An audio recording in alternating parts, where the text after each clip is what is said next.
Hey guys, this is Allie Davis, the courageous Christ follower, and today Hey guys, this is Allie Davis. I'm the courageous Christ follower, and I talk against feminist influence and help break it down, replace it with God's truth and just logic, common sense, that sort of thing. But today I have a topic that's really deep and saddens my heart, and it's the churchtoo movement. I don't know if you've heard about it. I actually had not, to be honest, and somebody shared about it and said it was really causing a lot of Christians to question the patriarchy and the role of men as the headship in the church because of the abuse accusations. And to be honest, my initial response was, oh, here we go, a bunch of false accusations.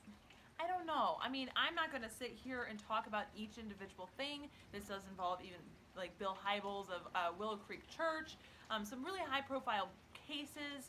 To be honest, it sounds like it maybe is the situation, but I absolutely believe that we just have to let, if it was a sexual assault situation that warrants the law, just trust that the jury will figure it out and what's true and what's not. We're obviously not going to have a lot of the facts, but I mean, some of the things that people are being accused of, it's actually with grown people. So I don't know that a hotel invitation is not appropriate for a church leader, certainly, but I think a grown woman can just say no to that. But anyway, it saddens me that it's some of these things are likely happening in the church, and that's why I want to say this. This is sort of a different side than what I kind of expect myself to be on, but the thing is that we cannot be ignorant and pretend that people are not sinful and that this world is not fallen. So the church is not immune to sexual abuse. To any victims of sexual abuse, I just want to encourage you in that God knows you and He loves you and He cares about you. Remember the verse, Psalm 10:17 through 18. O Lord, you hear the desire of the afflicted. You will strengthen their heart. You will incline your ear to do justice to the fatherless and the oppressed, so that man who is of the earth may strike terror no more. I want to encourage you to speak up, and that takes a lot of courage, but do that and follow the proper recourses. So go to the police if it was that kind of situation. Tell people that need to know if it's more of a just inappropriate situation, but not actual criminal activity. Press charges to protect other people. It really saddens me, all the stories that I read of how the church just denied that anything could be happening and really did not take the side of victims and really didn't take them seriously. This is not the same. I just hate this, how it's conflated with the metoo culture on campus where somebody regrets a hookup from years later, and then that's conflated with 8-year-olds being sexually abused. It's just not the same thing at all. So to the church community and maybe all of community, I want to just encourage people to focus on the facts of the individual case and to not just say, well, because they're piggybacking on the Me Too movement, and I really am not believing there's a lot of credibility in that movement, so this movement has no credence. We just have to individually take each thing, and we can learn something from this movement. We have a real enemy, Satan, who is constantly attacking. Remember, John 10:10. The thief comes only to steal and kill and destroy. I am come that they might have life and that they might have it more abundantly. So fervently pray for church leaders that they, God would and His angels would protect their minds and their hearts. Pray that any sin would be exposed. We want to use the light. That is the tool that God gives us. Keeping it in the dark to say, oh, well, it would make the church look bad, that is not helpful. The light is always the answer. We want to have healthy boundaries and preventative measures to help protect children and innocent people from this sort of thing. I encourage people to take accusations seriously and protect potential victims. And then, of course, follow through with an actual investigation before completely condemning somebody. But especially in the case of children, we need to protect them first. Let's not forget about due process, though. There is an organization called GRACE, which means is a godly response to abuse in the Christian environment. And so they do an investigation. You can look them up.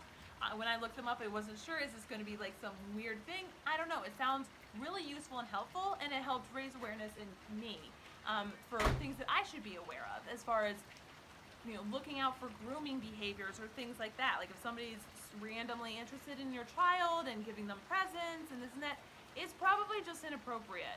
And I hate to make people be standoffish to each other, but you have to be careful with this sort of thing. The enemy loves to distort messages of forgiveness and love and make that so there are no consequences. This is a problem that's all over feminism, where it's, unless it's against white males, then, you know, there's no forgiveness. But in general, it's kind of like, we don't want to hurt anybody's feelings, all is good. And that is not actually loving. We need to allow people to have the consequences of sin, and we most importantly need to protect children. So Galatians 6:7-8 says, "Do not be deceived. God is not mocked. For whatever..." He agrees with this. Okay. God is not mocked. For whatever one sows, that will he also reap. For the one who sows to his own flesh will from the flesh reap corruption, but the one who sows to the Spirit will from the Spirit reap eternal life. Let's also remember that the enemy loves to use these stories to paint a generalized picture of against the church and against all men, right? So we don't want to say, oh my gosh, there are male pastors who have sinned, and therefore there shouldn't be male pastors, and females should take the lead. That's idiotic and unbiblical. When men don't follow God's standards for men, it doesn't mean it's time for women to ignore God's standards for women.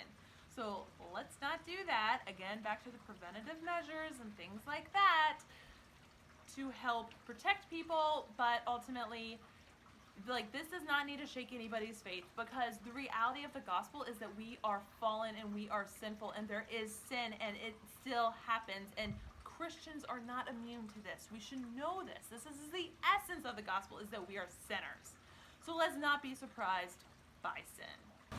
My prayer for everybody is that we would just have discernment over these situations, that we would not blame men when they are not to blame, and that we would just follow logical procedures and protect people who need to be protected, and just share the gospel of this is fallen, and Christianity is about Christ, not about Christians. If you like this kind of content, then please do like this video, hit the subscribe button. Usually I'm talking a little bit more about radical feminism and the things that are going on there, but I really find it important to talk about what's going on in the church, and it's the impact feminism has had on it. And I actually think that this perhaps is a movement that as a whole is actually a good thing, because more than anything, evil does need to be exposed, whether or not it makes the church look good or not. So let's remember that, and again, pray for discernment. Leave a comment with your take on the Me Too movement, and any resources you have that give more points of view on this topic. All right, have a good day, guys.